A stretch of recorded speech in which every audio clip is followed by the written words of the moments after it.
This is chapter 15 of The God Boy by Ian Cross. "What's eating you?" asked Joe. "Nothing," I said. It was after school. The weather was nippy and clear, and the kids were yelling and dancing around. You know how it is when school is out. "Let's go and have gangster fights in the plantation," said Legs, and everybody thought that was a great idea. "I'm off home, I don't feel like it," I said. "Don't be dopey," said Joe.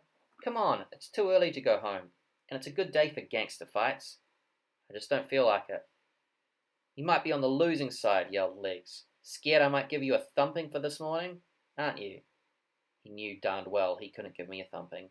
He was trying to make me feel so nasty that I would join in the game to prove it. "I'm off," I said, and walked away. Everybody called out, "Scared," but I didn't mind. It was a compliment to me, in a way, as they really needed me for gangster wars. I always had to do the organising at those affairs. I was about a couple of 100 yards down the road before I remembered that I had left my bike in the shed at school. I stopped and would have gone back, but the thought of getting mixed up with the others stopped me. Anyway, I didn't really care if I never saw that bike again, so I decided to come back later when all the others had gone, and fill in time meanwhile by mooching around.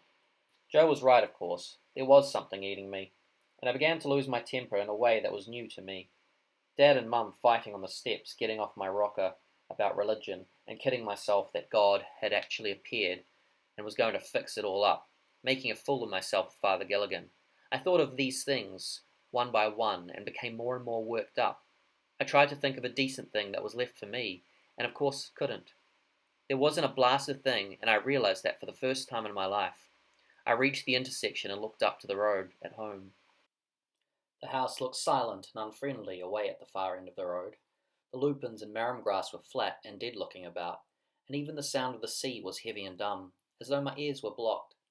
I picked up a stone and threw it with all my might in the air. It smacked into a post as it fell. Without having any set idea or plans, I stooped down and picked up enough stones that filled both pockets. The township was at the turn-off to the left, and I took off in that direction. Starting from a few 100 yards from the post office, the road was paved all the way through the shopping area. Not many places the size of Raggleton have their main street paved, I bet. I saw an old man working in a flower garden in front of his house on the other side of the road. He was bent over digging away like nobody's business, when the stone I threw missed him by a couple of feet and swished into a rosebush. He must have been deaf because he didn't look up. I was going to let him have some more, when farther down on my side of the road I saw a woman watching me. She was fairly old and thick, with white hair and glasses without rims, a brown scarf around her neck, and she was leaning over the front gate of a posh house, with her head cocked to one side like a bird that is listening. I'd never seen her before, but in a town the size of Raggleton, you haven't a chance of knowing everybody. I stood still, anyway, and stared right back at her until she looked away. Then I shoved both hands in my pocket and walked her way. I kept looking at her as I got closer, knowing she would look back at me again. She waited until I was about level with her at the gate, and as she turned her old nut to have a good squint at me, she said, "Did I see you throw a stone at that man in the garden?" I kept on staring at her without even blinking for a few seconds, absolutely hating her. "You spying on me?" I said, feeling as tough as old boots. "No, young man," she said. "I'm an old lady with nothing to do sometimes except lean on a gate and look up and down the street. I hate to see little boys be naughty in my street." "Would you like to have your face bashed in?" I asked her. That set her back a few pegs, for she plunked her blue and white old hand up to her cheek and popped her eyes open wide. "My goodness, that is absolutely terrible of you. Young man, what on earth made you say that? Would you like your mummy to know what you said?" "I don't care who knows," I told her. "Would you like your silly face bashed in?" "I'm an old woman," she said, starting to puff. "But I can still give little boys a thrashing. If your mummy and daddy knew the way you were carrying on, they would give you the biggest thrashing of your life. Are you a boy from the convent school?" "None of your business," I said. "Would you like your head bashed in too? I could bash your face and head in." She stood back from the gate, white about the gills, her eyes popping. As I said, she had thick build, and it struck me that she would be quite a handful if she got rough. "That terrible church turning out little wretches like you," she said. "I'm not surprised. Go away, you little brat, or I'll call a policeman." Then I used a really stinking word on her. the one other kids all reckoned was a mortal sin to use, and took one hand out of my pocket with a stone and raised it in the air as though I was about to cut loose. She gave a scream and turned around and skedaddled up the path. I waited until she was up her front steps and opening the door, and then tossed the stone onto the roof. The clatter made her squeal again, and then she slammed the door with an almighty bang after she got inside. I stood waiting outside, trying to decide what else I could do to her. I even considered smashing the windows of the house. Then I heard a door of the next house down opening, and a man's voice talking, so I ran on into town. That old woman was probably quite a decent stick, yet I felt great about the way I'd roughed her up. I didn't give a damn whether she called the policeman either. I dare say that Raggleton isn't the biggest place in the world, but it is a long way from being the smallest, and it was always busy, not just on Friday either. Any day of the week, you'd see 2 or 3 cars parked in the main street.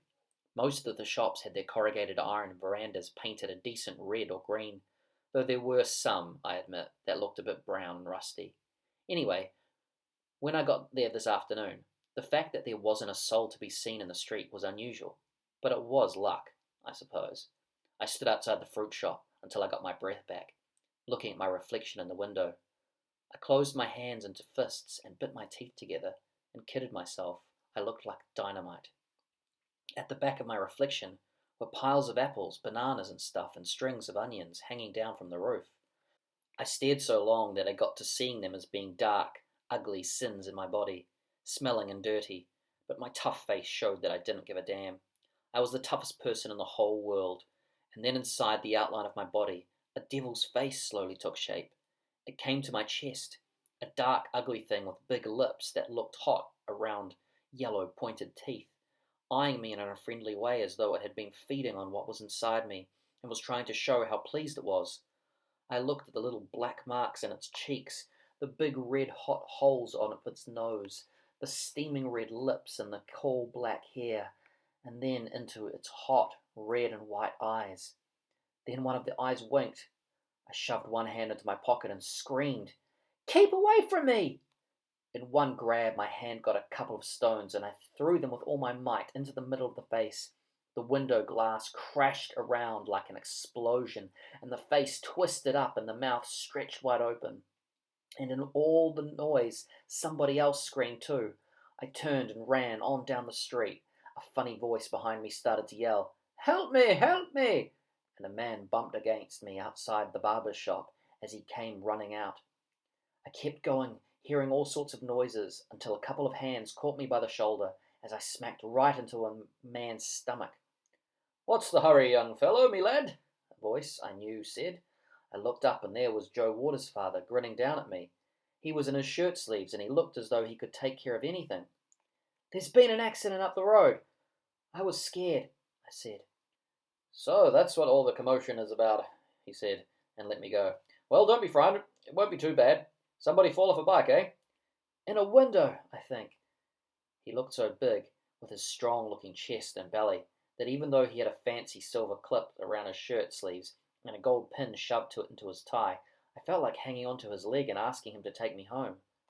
"If there's a bit of blood about, it's no place for a little boy," he said. "Off you go then, Jimmy, and I'll wander up and have a look-see. Not often we get any excitement in this place. Never seen so many people in the street except on a Friday night." He patted my head and ambled off. He really hadn't paid me much attention at all. He was so curious about what was going on up the way. I went on down the street until I was at the other side of the town, at the corner where the war memorial stood. The shops ended there, and so did the paved street. Across the way was a bit of a park, and on past there, down the middle road and across the railway lines, was the wharf. The war memorial was a hunk of stone with a huge statue of a soldier carrying a bayonet standing on top, looking as though he could lick the whole world. I sat down with my back against the stone, and by sticking my neck out and peering up the street, I could see a bunch of people standing outside the fruit shop. Joe's father was in the middle of them now, along with the postmaster, the chap from the fish and chip shop, the barber, and 2 or 3 women. Then blow me if Dr. Hutchinson, who came to school and looked all the kids over twice a year for the health department, didn't come padding around at the post office corner with a bag in his hands and push his way through the people. The doctor came to the convent twice a year and looked over all the kids in case we were diseased. He was a decent old stick, even though he had bad breath. As soon as I saw him, I realized that it had been the Hindu fruiterer behind the window I smashed. Now that I thought of it, the face I had seen was pretty much like the Hindu's, although why I didn't recognize him at the time, I couldn't say. That's when I made another discovery about myself, that I wasn't really frightened. I knew the Hindu couldn't say much more than the names of fruit and vegetables and how much they cost, that it would take him about a week to explain exactly what had happened to him, provided he knew himself. And I remember Mum saying that everybody was complaining that he charged too much, and there was a time when the policeman had been to see him about something he had said to Miss Carroll.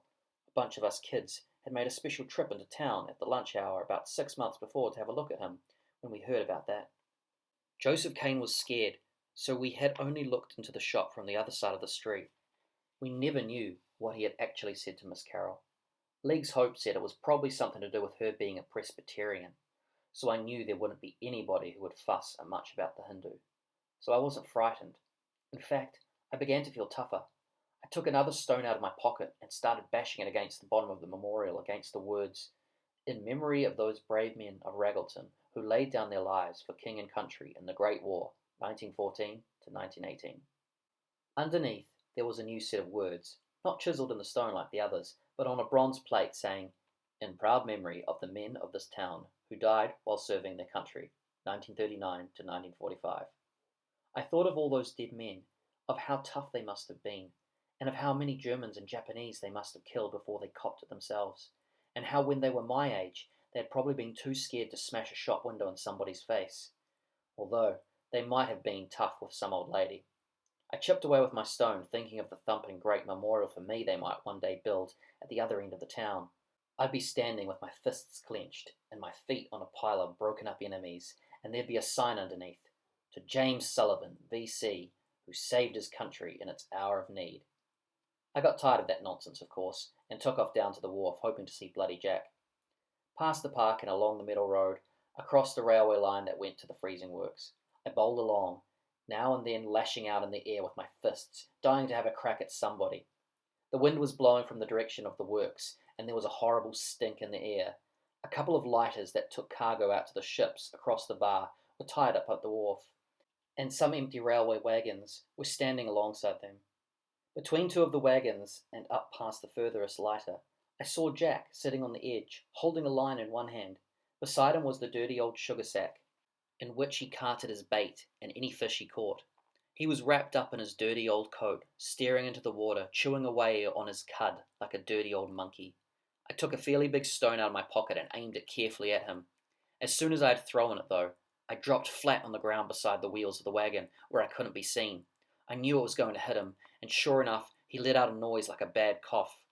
When I heard that, I couldn't stop myself any longer. I got up to my feet, shoved both my hands into my pockets, dragged out 2 fistfuls of stones, and ran out from behind the wagon. I dropped the stones to the ground, holding back one in each hand. There was Bloody Jack, half crouched up on his feet, holding one hand to the side of his face. He was still coughing and moaning, and as I watched him, the blood started to come through his fingers. He banged his feet up and down as though he was trying to march, and all the time his fishing line, which he had never let go, was unwinding in jerky jumps and running out over the edge of the wharf until it gave one big jump and went right over the side. Then he stopped his coughing and started to swear. As he did, he looked up and saw me. "I did it, you old bastard!" I shouted.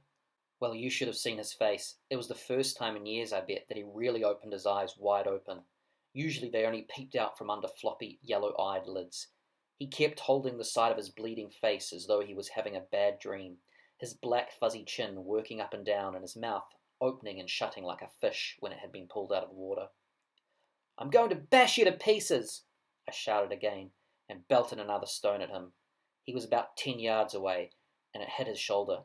He dropped his hand from his cheek, straightened up, keeping on staring at me as though I was a freak, while the blood dribbled down over his jaw and down his neck.